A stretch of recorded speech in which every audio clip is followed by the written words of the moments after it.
I want to start with something specific, something I've sat with for a long time.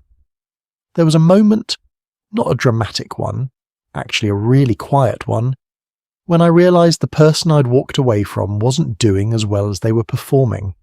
They had a new relationship, new social circle. Their social media was basically a curated gallery of someone living their absolute best life, smiling in every photo, captions about growth, about peace, about finally being understood. And I almost believed it. Almost. Because here's the thing nobody tells you after you leave a narcissist.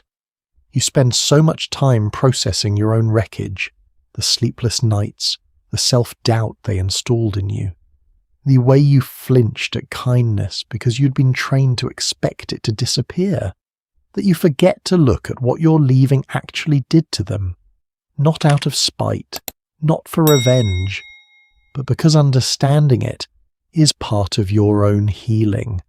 So let me show you what's actually happening beneath that performance, because what you're about to hear isn't what most people talk about, and I think that's a mistake. What most people assume that when you leave a narcissist, they shrug, they replace you, they pivot to a new partner, post a suspicious amount of content about thriving, and move on without so much as a backward glance. And on the surface, that's exactly what it looks like. But being left is incompatible with the story they tell about who they are, so they do everything in their power to make it look like the story was never interrupted. New supply, new audience, new version of events where they're the misunderstood hero and you are, depending on the week, either invisible or the villain. Here's what they're hiding though.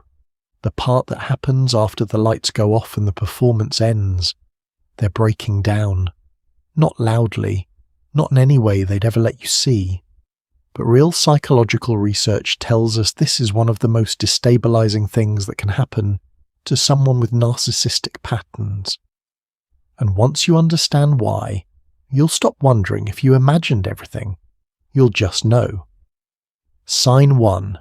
The rage that comes out of nowhere. The first sign is anger that makes no sense to anyone watching from the outside.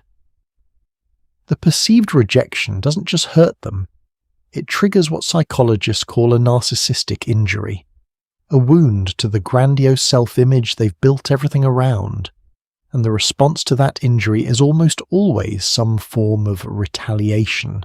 But here's what that actually looks like in real life. It doesn't always look like someone screaming at you. Sometimes it's a suddenly vicious text to a mutual friend. Sometimes it's a comment they make at a gathering that doesn't quite land as a joke. Sometimes it's just the way they talk about you to people who knew you both. Not a full smear campaign yet, just something sharp and unnecessary slipped into a sentence. In their mind, it's easier to be angry than to sit with embarrassment, rejection, or shame. That's the translation. Every outburst, every cutting comment, every piece of irrational hostility, that's the sound of someone who can't tolerate what they're actually feeling, and what they're actually feeling is shame, exposure, the unbearable sense that you saw them clearly. Sign 2. The performance gets louder. This is the one that trips people up the most, because it looks like the opposite of breaking down. The narcissist who's quietly unraveling doesn't go silent, they go louder. The social media presence intensifies. The new relationship gets documented with suspicious frequency. The captions become declarations, the photos become performances, which is wild when you think about it. Because a person who is genuinely at peace doesn't need to broadcast their peace to everyone who might be watching. Your leaving triggers this dread, this panic, this desperate urgency to find a replacement, someone to stop the shame from flooding in. The new partner is basically a psychological bandage trying to restore what they experienced with you as their grandiose self. But it's temporary, because the core wounds haven't been touched.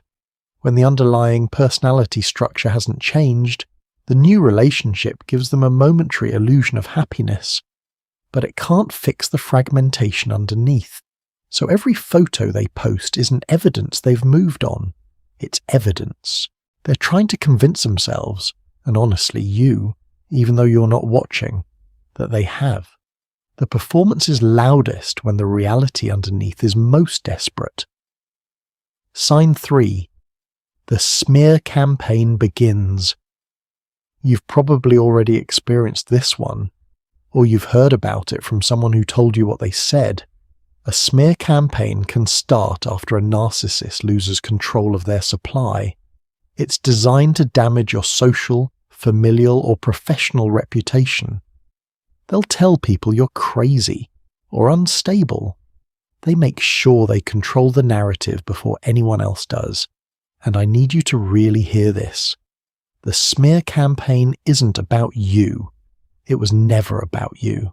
It's about them. It's the desperate scramble of someone trying to rewrite what happened before anyone compares notes and arrives at the truth. If they can make you look unstable, they look stable. If they can make you look ungrateful, they look generous. If they can make you look like the problem, they never have to sit with the fact that they were. Every word of that campaign is a confession. Read it backwards, and you'll find exactly what they're most afraid of you saying about them. Sign 4. Narcissistic collapse. The breakdown beneath the mask. This is the part the research talks about that almost nobody explains clearly. Narcissistic collapse happens when someone with narcissistic personality disorder takes a substantial blow to their self-esteem or their sense of superiority. The emotional breakdown that follows, intense shame, rage, despair, it can completely change their behavior and blow up their relationships. According to NCBI StatPearls, NPD involves a persistent pattern of grandiosity and an inability to regulate self-esteem without external validation. That dependency on external sources of self-worth is what makes narcissistic collapses both unpredictable and prolonged. Without ongoing validation, there's nothing inside to draw on. Think about what that actually means for a second. While you were in the relationship, you were one of their primary sources of the validation that kept them functional. Not because you chose to be, because that's how the dynamic was built. Every time you reacted to them, even in frustration, even through tears, you were confirming that they existed, that they mattered, that they had power over your emotional state. When you leave, really leave, not the kind where you're still checking their profile at midnight, you remove that confirmation entirely, and a person whose entire psychological survival depends on that confirmation. They have no internal backup system, nothing inside to absorb the blow. There's also something called narcissistic mortification. It's deeper than a regular collapse. It happens when their self-image isn't just challenged but shattered. Through public exposure, significant failure, or a humiliation they can't rationalize away. Unlike ordinary embarrassment, mortification pierces the core of the false self they've built their whole identity around. Your calm exit is their mortification. You leaving without drama, without begging them to change, without giving them the emotional spectacle they were braced for. That's a humiliation they can't rationalize. Because there's no argument to win when the other person just walks away. Sign 5. Obsessive monitoring. This is the quietest sign, and probably the one that'll surprise you most. After you leave, they go into what I can only describe as surveillance mode. They're not visibly chasing you, but they're watching. Mutual friends start mentioning your name in conversations that feel slightly too casual. You notice a new account following you that didn't exist a week ago. Someone from their circle starts watching all of your stories. It's never about reconciliation. It's about control. By staying close enough to be felt, but with plausible deniability, they're trying to stay relevant in your life without risking anything. They resurface in ways that are intentionally ambiguous, a vague comment, something only you'd recognize as an inside reference, a gesture that hints at remorse without ever actually taking responsibility. The silence is designed to keep you on edge. The brief, low-effort intrusion is designed to reactivate a trauma bond without risking rejection or accountability. This is not love. I want to be really clear about that. This is someone trying to determine one thing: whether you still exist inside their orbit, whether they still have any remaining effect on you, whether the power dynamic they built is still technically intact, even if it's gone quiet. Your continued indifference is the answer they dread most. Sign 6. The Hoover attempt. At some point, sometimes weeks in, sometimes months, they reach back out, and the way they do it is precisely calculated, whether consciously or not. They won't let you leave peacefully. They'll pull out all the stops, the wooing, the empty promises, sometimes even threats, all trying to get you to change your mind. But the Hoover attempt isn't always dramatic. Sometimes it's a single message, a photo of something that supposedly reminded them of you, a soft, nostalgic sentence that sounds like the beginning of an apology without containing a single actual admission of fault. It bypasses your rational mind entirely. It speaks directly to your history, to every version of you that ever hoped they'd finally get it, finally understand what they cost you, finally come back different. Here's the psychology. Narcissistic injury triggers intense emotional and psychological responses. Deep anxiety, depression, shame, humiliation.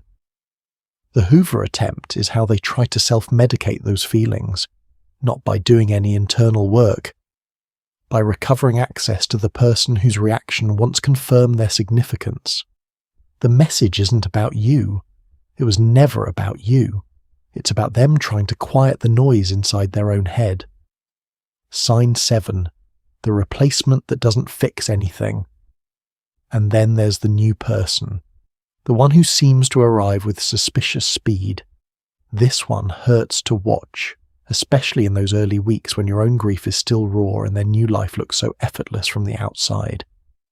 But here's what's actually happening inside that dynamic. They didn't replace you because you're lacking or inadequate. They replace partners as a way, a pretty broken way, of managing their own unresolved emotional pain. The new relationship isn't a solution, it's a postponement. In some cases, a collapse might only last a few days, especially if the narcissist quickly finds a way to regain control, grab some validation, or shift blame onto someone else. In more significant situations, though, public humiliation, abandonment, major failure, the collapse can drag on for weeks or months. Finding a new person slows the collapse temporarily. It doesn't stop it.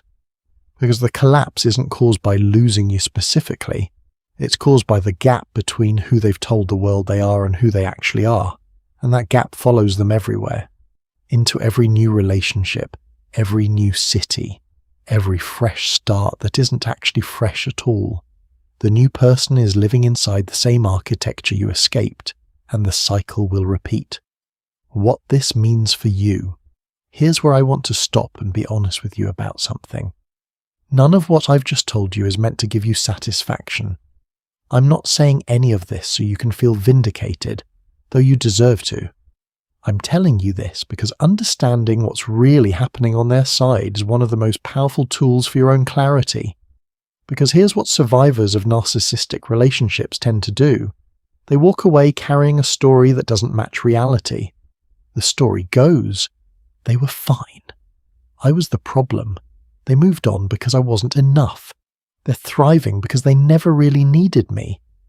But that's not what happened. The discard wasn't about your inadequacy. It was about a relational incapacity they carry, a developmental wound in their ability to sustain genuine intimacy, to experience other people as full human beings, to tolerate the ordinariness that inevitably enters every real relationship. The person who left you wasn't capable of giving you what you needed, not because of anything wrong with you, but because of a deficit that, in most cases, predates your relationship by decades. Read that again if you need to. The breakdown you're witnessing, the rage, the performance, the smear campaign, the surveillance, the hoover, the replacement that fixes nothing, that's not the behavior of someone who was fine. It's the behavior of someone who was never what they appeared to be, and who is now, maybe for the first time, being forced to face that. Your leaving didn't cause their breakdown. It revealed it. The structure was always unstable. You were just the wall they leaned against to keep it standing, and the most powerful thing you can do now isn't watch them fall. It's build something of your own, something real, something that doesn't require someone else's performance to exist. Because that's the difference between you and them. You feel your pain, you process it, you do the work, and on the other side of it you come back as yourself. Not a performance of yourself, not a version engineered to extract reactions from other people, but actually quietly, genuinely yourself. They never had that, and they never will. Not until the day they stopped running from the person inside the mirror. You walked away, and in doing so, you gave them the one thing they needed most and feared most at the same time, a clear mirror. What they do with that reflection is on them. What you do with your freedom is everything.